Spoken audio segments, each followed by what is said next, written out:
Yes, today we're with Deputy Mayor Jane Smith. Welcome, Jane. Hello.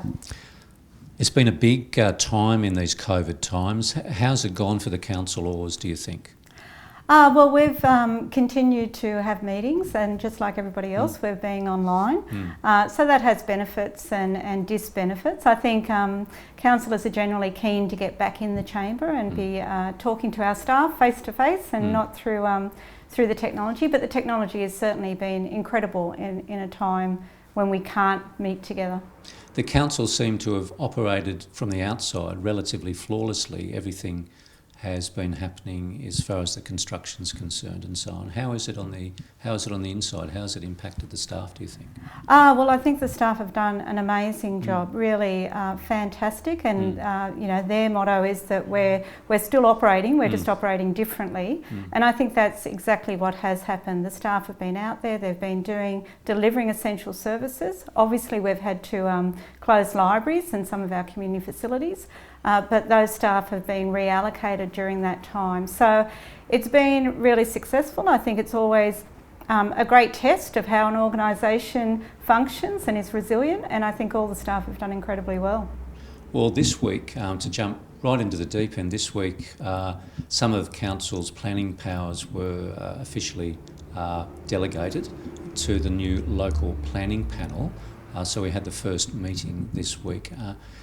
There's been quite a lot of debate in the community in the council chamber about this. What are your reflections on how that process happened? So I think it's important to be very clear that council has opposed it, and we really do see that this is the state government taking planning powers away from our community essentially, and our council as representing our community. So council has maintained strong opposition to it. We did have the opportunity to appoint the community panel members, and so we did that a couple of meetings ago. Part of that resolution was that we have given it a time frame of 14 months. So that is a case of seeing how the next 12 months goes, monitoring how the planning panel does function, and then providing a report to the Minister, which is something that Council does need to do, but also a report to Council to really evaluate how this reflects on what our community wants. The state government and Minister Stokes would say that this will more transparently reflect the requirements of the region. Is that your feeling? Look, I think the panel members are very well skilled and very professional, so I don't have any criticism of them as individuals. But I think the reality is that our community elects councillors to represent their interests. Councillors in their decision making need to comply with planning instruments and planning law. But the thing that councillors bring to this is local knowledge. And a key part of the Local Planning Act is the public interest and how you measure that public interest. So I am concerned that the planning panel is largely individuals that are not connected to the Central Coast, that don't have that detailed knowledge of some really significant things like local character, the COS system, some of the community's aspirations, because they need to be reflected in the public interest element of planning. The state government, with its 2036 plan, has an ambitious plan to move quite a few people here and build a lot of new dwellings. They've publicly said before that council was slowing that plan down. However, we see in our publications that there is still a considerable amount of construction happening. Is it a fair criticism of council, do you think, that you've been slowing development down, as part of the community has been saying? Oh, look, not at all, and it's absolutely not correct. When we get our DA assessment reports, we are always exceeding the targets. Even when council came in, there was over $1.7 billion of development happening in Gosford CBD. So I think it's very clear to anybody that looks closely at what's been going on that it really has nothing to do with planning. It has something to do with more about control, and I think the council laws have been working very hard to represent the community's interests. The council from the outside, from some people's point of view, has been divided in its opinions on various things, everything from the. entrance channel to the Performing Arts Centre and the library and so on.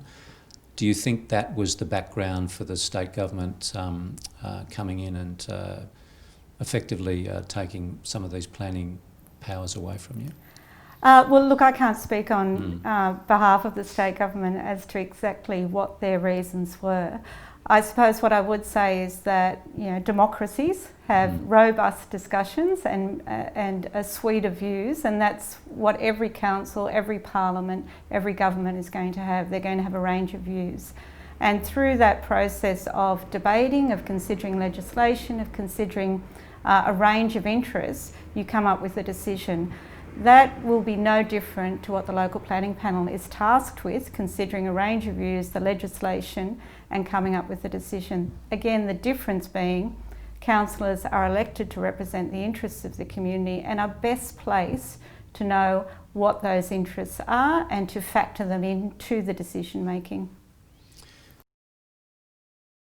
To the local strategic planning guidelines, which is the local strategic planning statements, Yep.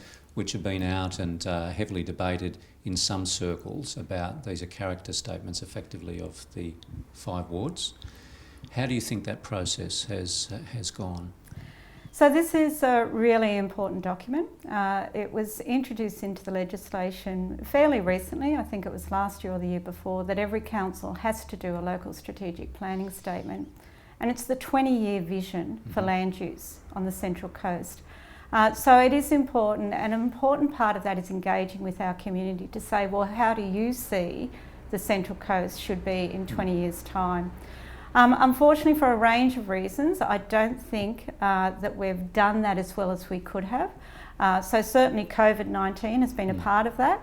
But towards the end of last year, I got a motion through the chamber where we were developing the local strategic planning statement on a ward basis. And the reason for that was it really required councillors to work with staff and work with community to identify that 20-year vision.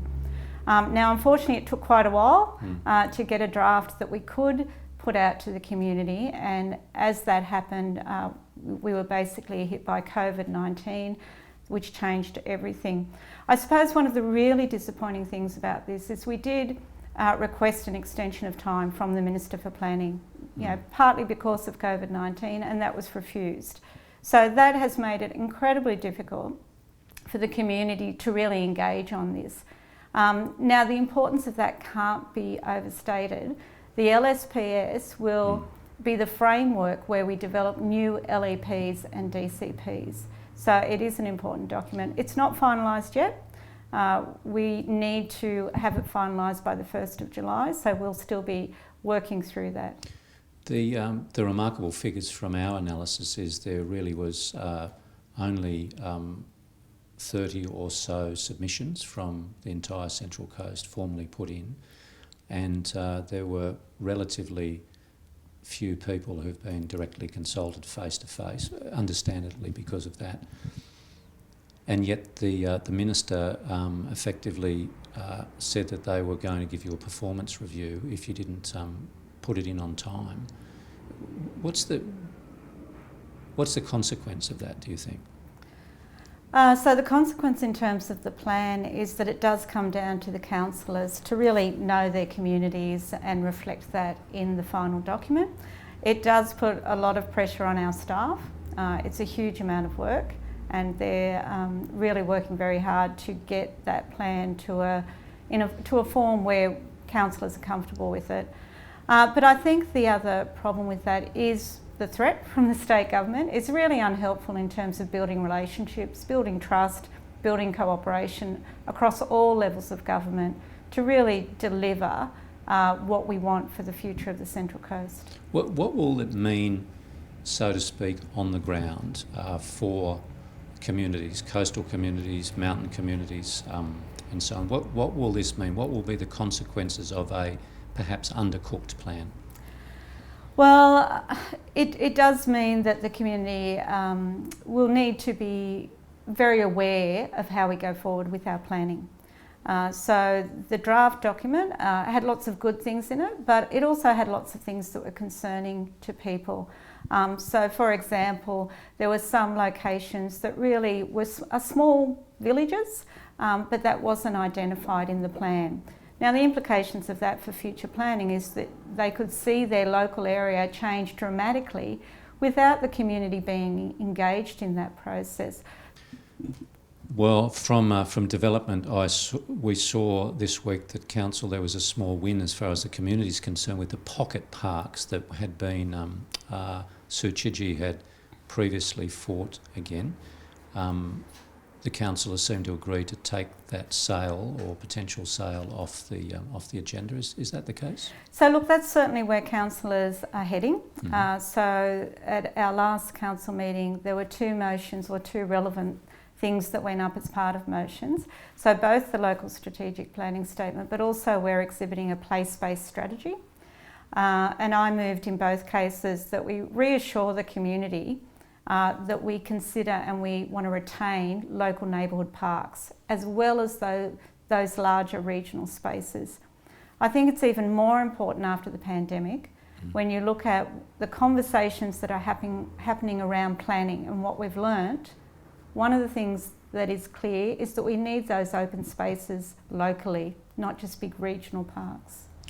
And on to the so-called engine room of economy on the Central Coast. The draft economic development strategy has been released. It's taken some time to put together. How do councillors and yourself feel about that? The economy is going to be quite challenged, especially over the next couple of years. So it is something that all councillors are right behind, that we need an economic development strategy. Again, though, I think there are some concerns that the document in its current form is not the right one. We were keen to get it out on exhibition because we don't want to delay it any further. But I would have to say I would be expecting that there will be a lot of changes needed to the final strategy. There are several groups, among them the airport group that wondered, or the pro-airport development group, who wondered why that wasn't a prominent part of the economic development strategy, and other groups have noted their emissions as well. Is that something that is structurally wrong with the document? So the airport actually is mentioned in the strategy. I think the jury is still out on whether that is a realistic prospect for our economy. I think certainly all councillors recognise that the Aero Club is an organisation that has a function, has a role, but the aspirations to have a much larger commercial style airport, I suspect, is not the right option for the Central Coast. And certainly some of the studies that have previously been done demonstrate that it's not the best financial investment for the region. So it is in there, and it will no doubt be subject of submissions. But I think the responsibility of council and councillors is to really look at the economic prosperity of the region, and that is in my view probably not likely to be a big part of that.